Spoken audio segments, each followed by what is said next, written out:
Rice is life, a symbol of Indian culture, heritage and identity.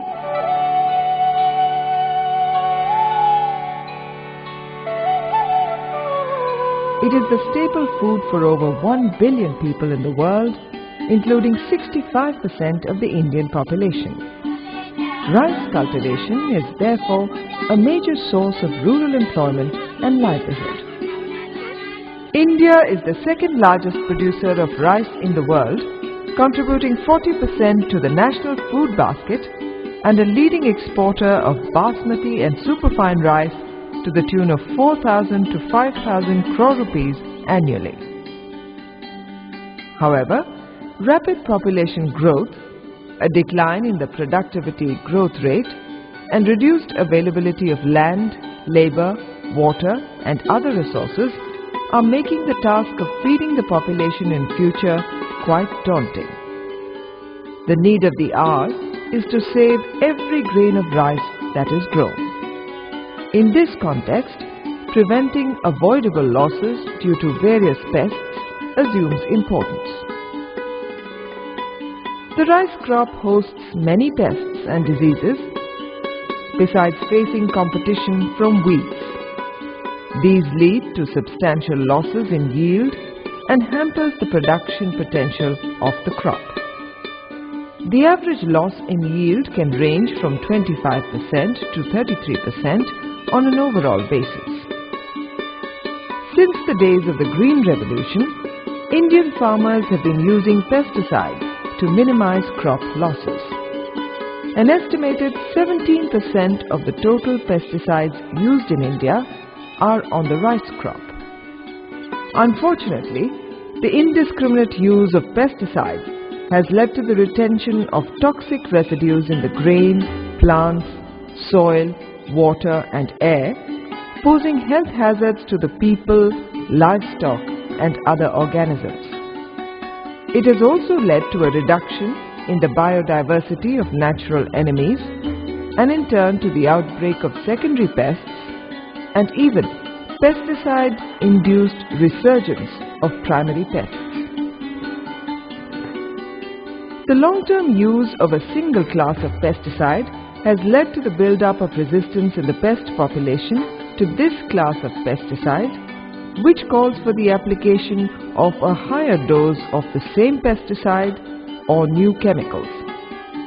In this context, the concept of integrated pest management, or IPM for short, has received recognition the world over. An eco-friendly strategy, IPM envisages a judicious mix of different techniques such as the adoption of resistant varieties, suitable agronomic practices, balanced use of fertilizers, habitat manipulation, biological control, and need-based application of pesticides. Being a location-specific approach, when implemented on a village or community basis, the IPM ensures optimum benefits.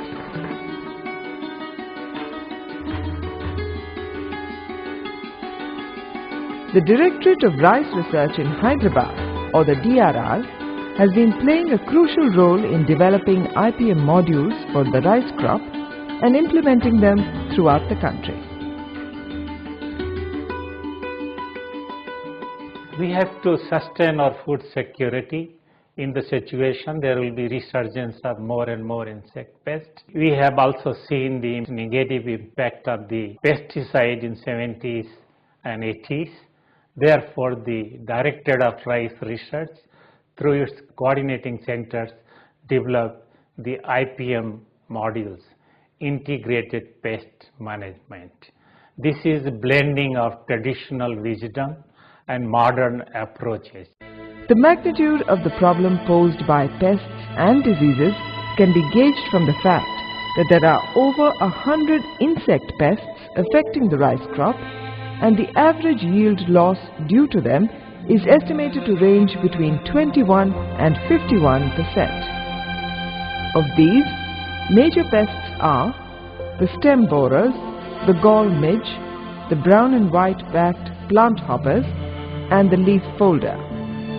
Other minor pests of regional importance are the hispa, the gandhi bug, the caseworm, and emerging pests like the leaf and panicle mites. Rodents like rats can become major problems in certain areas. Fortunately, not all pests pose serious problems all the time. On the contrary, population of most of these pests are regulated by their natural enemies and the harsh environment. Besides, the rice plant, being naturally resilient, can also make good for some injury inflicted by these insects. However, when farmers apply non-recommended pesticides, it causes more harm than good.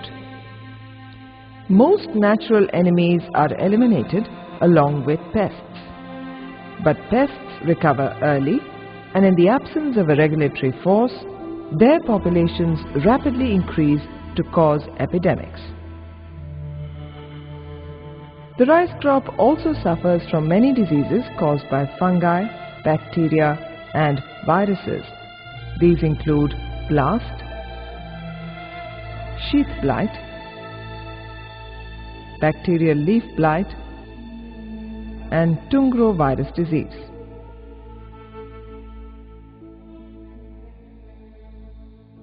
Of late, fall smut and grain discoloration have emerged as major problems. Bacane, udbata, and leaf scald are some of the other minor fungal diseases. Weeds pose a problem by competing for nutrition, water, space, and light with the main rice crop. Grasses, sedges, and broad-leaved weeds are very common in rice fields. Early identification and timely management of all these are important. IPM is highly location and situation specific and is largely knowledge intensive and involves management skills.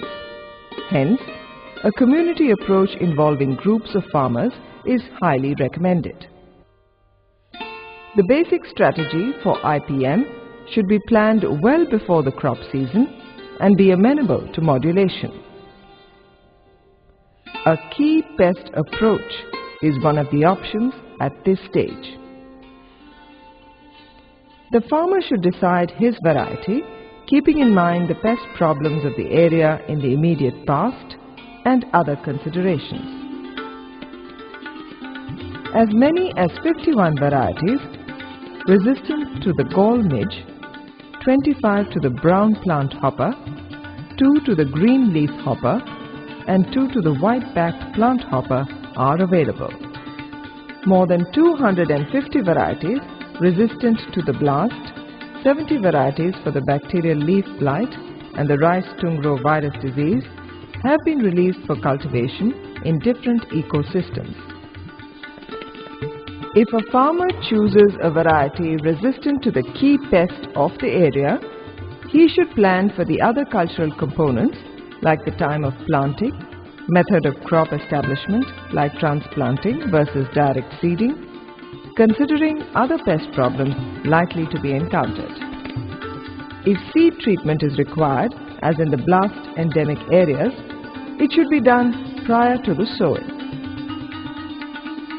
In the event of delayed rains or the late availability of irrigation water, contingency plans should be prepared to cope with the delayed plantings with old seedlings or delayed sowing, again keeping in view the consequences on the pest incidence and build-up. In order to effectively monitor pest problems in the nursery and take appropriate remedial measures, nurseries should be raised as small narrow strips with irrigation canals in between rather than as a large stretch of area. Healthy seedlings are a prerequisite for a healthy crop. Any outbreak of migratory pests like the rice hispa or of a regular pest like the gall midge or the stem borer may necessitate nursery treatment. In case of early build-up of stem borers or the gall midge in the neighboring main fields, nursery treatment prior to uprooting is an economic option. Periodic pest surveillance is a key factor in any effective IPM program. The greater the frequency and precision of monitoring these, the higher will be the benefits of the IPM. This requires the scientific sampling method. The information generated from pest surveillance can be qualitative, like the presence or absence of a pest, or quantitative, like damage in percentage or number of insects per unit area or per plant. This information can be used to know the current status of the pest incidence and predict future changes in pest density. The economic threshold or ET values indicate when to initiate pest control measures to check further build-up of the pest to those levels that cause economic loss.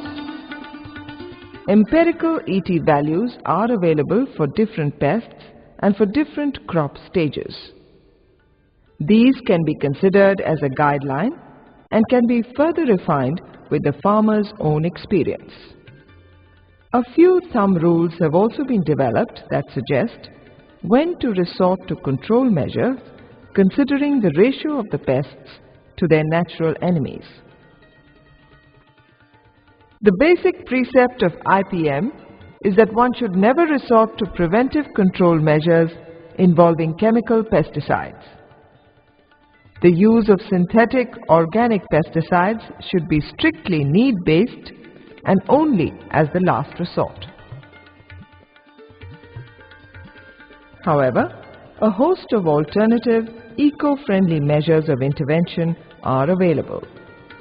These include the use of pheromone traps for stem borers and the release of trichogramma against the leaf folder, etc. A realistic evaluation needs to be made as to the economic gain of such preventive measures. When the pest crosses the economic threshold and when all other alternative measures either fail to contain the pest or are too slow to prevent the loss, chemical pesticide application is justified.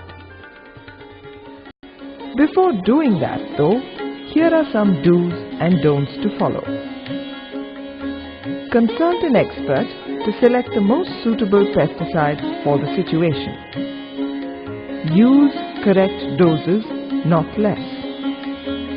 Mix the right amount of pesticide with the right amount of water prior to spraying. Use protective clothing while applying insecticide. Maintain the right level of water in the field while applying granular formulations. Do not be guided by the advice of your pesticide dealer. Do not mix different pesticides in the spray tank. Do not use a lower dose to save money.